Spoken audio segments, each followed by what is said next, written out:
চট্টগ্রামে 2000 সেনাকে সেনা প্রধানের কি নির্দেশ? আসুন একটা ভিডিও দেখাই, তারপরে আমরা অবশ্যই আবার চলে যাব। প্রাক্তন বিএসএফ কর্তা সমীর মিত্র আমাদের সঙ্গে রয়েছেন, উনি ওনার অভিজ্ঞতার কথা আমাদের সঙ্গে শেয়ার করছেন।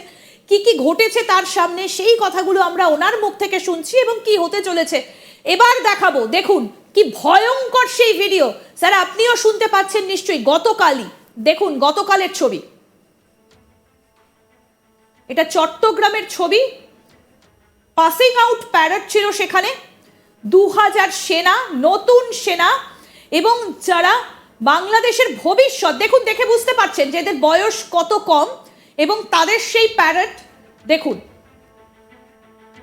তাদের প্যারেড দেখুন। স্যার এবার আপনার কাছ থেকে জানবো সমীর বাবু কি হয়েছে ওখানে। দেখো, চট্টগ্রামে হচ্ছে বাংলাদেশ আর্মির ট্রেনিং সেন্টার, সুতরাং সেখানে নতুন যারা অফিসার ক্যাডেট তারা পাস আউট করেছেন এবং সেই পাস আউটে chief of army staff Bangladesh Zaman সাহেব স্যালিউট নিতে এসেছেন এবং এখানে 2009 212 কিংবা এই ধরনের ইয়াং অফিসাররা তাদের শপথ বাক্য পাঠ করানো হয়েছে এবং এটা এখনো পর্যন্ত যে তারা সেই আইসিস এর মতো হয়ে যায়নি তার একটা প্রমাণ অবশ্য তারা দিল। 8 জন না 9 জন মহিলা ক্যাডেট অফিসারও ছিলেন তার মধ্যে।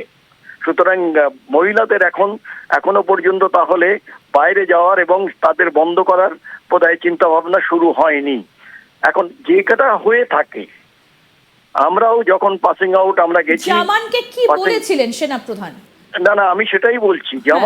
জামান বলেছেন যে তোমরা যারা আর্মিতে আজকের থেকে তোমাদের দায়বদ্ধতা রয়েছে দেশের প্রতি, আর্মি এথিক্স এর প্রতি তোমাদের একটা দায়বদ্ধতা রয়েছে এবং আমরা প্রস্তুত যে কোনো পরিস্থিতির জন্য। তিনি কোথাও বলেননি যে ভারতবর্ষের এগেনস্টে যুদ্ধ করবেন, কারণ তিনি একজন সৈনিক হিসাবে জানেন it is a absolutely ill matching. কিন্তু এই আজকে ভারতবর্ষ হচ্ছে আজকে ভারতবর্ষ হচ্ছে ফোর্থ মানে পাওয়ারফুলনেস কান্ট্রি। সেখানে Bangladesh they can go and beg for 1 or 2 যে F-16, কিন্তু সেটা তো আজকে ইন এভরি আপনি টার্ম যদি আমরা দেখি ওয়েপন রেশিও, তাহলে সেটার সঙ্গে এখন বর্তমান বাংলাদেশে যেটা রয়েছে কিছু রয়েছে, কিন্তু সেগুলো হয়তো তুলনায় হয় না। প্রথম কথা, যুদ্ধ দরকার নেই। এথিক্সটা কে তৈরি করছে? কোনটা? এই যে জামান যেটা বলছেন, এই এথিক্সটা কে তৈরি করছেন? না এটা ট্র্যাডিশন করতে পারে। না একটা ট্র্যাডিশন থাকে ইন্দিরা, একটা আর্মি ট্র্যাডিশন তো অন্য ব্যাপার, কিন্তু আজকে বা কালকে যদি জামাত সরকার আসে তাহলে তো এথিক্সটা এরকমই হবে। না তাহলে তার প্রশ্ন উঠছে যে যখনই এই যে সরকারই আসুক না কেন, আওয়ামী লীগ হলেও আমি বলবো যে অ্যান্টি ইন্ডিয়ান সেন্টিমেন্ট যেটা খুব গভীরভাবে তাদের মধ্যে প্রবেশ করেছে, যে র্যাডিক্যালাইজেশন, সেইটা যদি আর্মিতে ঢোকে তাহলে আরো বেশি মুশকিল হবে। কাদের জন্যে? ওদের দেশের লোকেদের জন্য তো বটেই, আমাদের জন্য। কারণটা হচ্ছে আমরা সবচেয়ে নেবারিং কান্ট্রি ওদের সঙ্গে এবং আমাদের একটা বৃহৎ সীমান্ত রয়েছে তাদের সঙ্গে। 4151.7 কিলোমিটার বর্ডার রয়েছে, এছাড়া 90 কিলোমিটার যেটা এস্টুয়ারি পয়েন্ট, যেখানে সাগর এসে মিলিত হচ্ছে আমাদের সুন্দরবন এরিয়াতে। সেই এস্টুয়ারি পয়েন্ট থেকে ফার্স্ট ল্যান্ড বিওপি যেটা শামশেরনগর আমাদের দক্ষিণ 24 পরগনার, সেই জায়গায় গিয়ে কিন্তু আমাদের এই যে সিকিউরিটি ম্যানেজমেন্টটা সেটাকে আরো সুদৃঢ় করতে হবে, আরো লেয়ার বাড়াতে হবে। ফার্স্ট লাইন, সেকেন্ড লাইন এবং স্পেশাল টাস্ক ফোর্স। কারণ যারা বাংলাদেশের জেল থেকে পালিয়েছে যেটা বলছে সেটা তো হতে পারে না। গেটটা খুললো কালে তাহলে কারা? স্যার আপনাদেরকে একটু ওথ টেকিংটা শোনাই, আপনাকে একটু শোনাই, তারপরে আলোচনায় আসছি যে এথিক্সটা কতখানি ভুল। শুনুন, আপনাকে একটু শোনাই, তারপরে আলোচনায় আসছি। আমি